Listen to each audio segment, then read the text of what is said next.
Decoding Existence and Scripture Part 2. If you were never going to die, why would you wake up in the morning or do anything? You wouldn't, because you have no necessity to do anything, because you live forever. So just comprehending this one basic philosophical idea that the worst case scenario, or the annihilation of death, gives you purpose and drive and meaning. If you want to understand all of creation and existence, you need to understand how everything is perfect, not mangled or this way or that way or destroyed. It's perfect. It's created perfectly. You just need to figure out how and why. And everything is in great detail explained in Scripture, but the correct Scripture, not fake, satanic, created Scripture. So go on a thought journey with me, and I will show you exactly how the opposite, or the worst case scenario, is the best case. It cancels itself out. Ergo, the entire definition of paradox. The worst case scenario is the best case scenario. So, go on this thought journey with me. If there was no meaning, we're going to think of the worst case scenario. If there was no meaning to existence at all, if everything was cyclical, meaningless, nothing, wake up, go to sleep, go to work, come home, eat, defecate, sleep, wake up, life, death, life, death, life, death, cyclical meaninglessness, what does that do to you? How does that make you feel? The correct answer is it would piss you off. It would make you angry. You would get annoyed. And if you were angry and annoyed, you would do something about it. There's the saying, I will not go quietly into the night. It would create an internal revolt within you to make you make something of it, to make you find a meaning and hold on to that meaning for as long as you can in your life. Now, this is not the exact correct answer, but this is the best philosophy society can provide for you. And it is slightly true. There is some truth to it. What I just said is true. The worst case scenario is the best case scenario. Death and destruction is what's meant to drive you to the answer. It's meant to drive you to get up. It's meant to drive you to wake up, to do something, to find the truth, to seek the answer. So, I will give you this parable that I have created, and this will define material and spiritual. The answer to all questions, again, is in Scripture.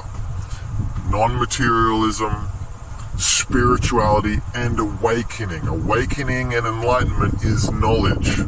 It has nothing to do with sitting on a hill meditating and thinking of nothing. Meditation is thinking.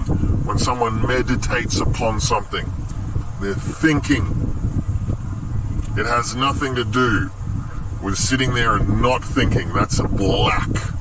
That is destruction. That's nothingness. It's empty. So, this parable that I will give you that should describe and define paradox perfectly. There is two men. One is rich, born into a family of wealth, has multiple wives, has whatever he wants, does whatever he wants, has experienced everything, bungee jumping, jumping out of planes, all that is material. The rich man has experienced all of it. Driving in fast cars, hundreds of kilometers an hour, blah, blah, blah, all of the things. The second man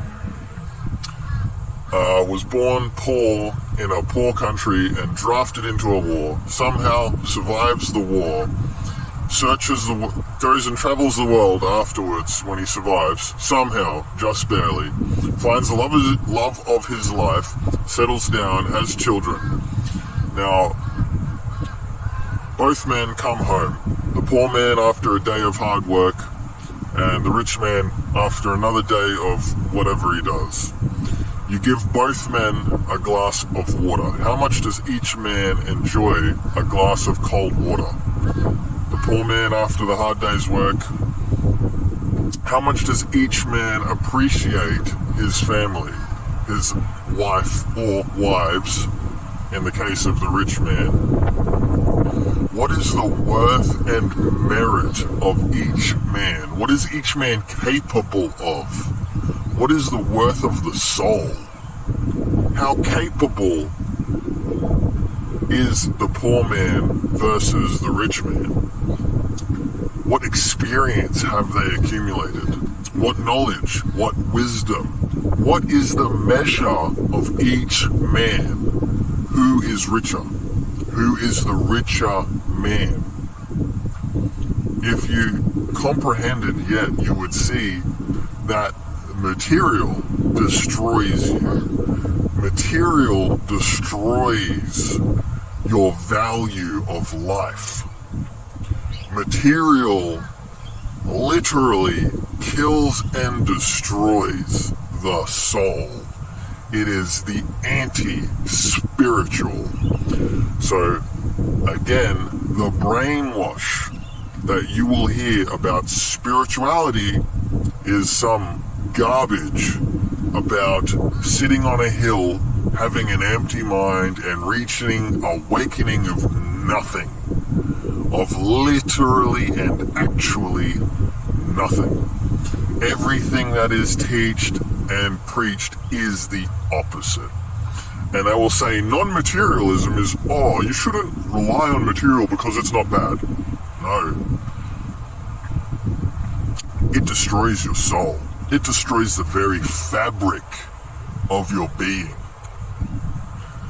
So the Son tells you that the Father will provide everything because he knows your needs. He's not going to allow you to starve to death if you're on a spiritual quest to find the truth. But what is everybody doing? What are you all doing? You're all laying up treasures on earth. You're all laying up treasures on earth, not even beginning a spiritual quest to find the truth. And all of that perishes, and you're all gonna perish in hell afterwards also, because you don't give a shit about spirituality. And again, enlightenment. They think you're gonna reach some enlightenment. All these religions will teach you Buddhism. Sit on a hill, don't think about anything, and you'll reach enlightenment. Enlightenment is knowledge. Light. Yahushua, the Messiah, says,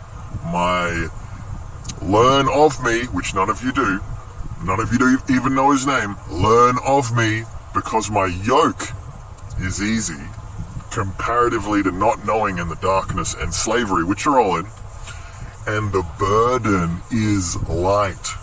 The burden is light, it's knowledge. So light is knowledge. Welcome to a super basic decoding. Light means knowledge. Light means awakening. Darkness means not knowing.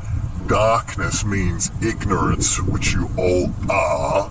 Materialistic, ignorant, don't care about the truth, don't care about the light or being awakened to the knowledge of what is real and what is true. Spirituality is described. Non-materialisticness is described. And awakening and enlightenment is described. No religion can give it to you other than the one.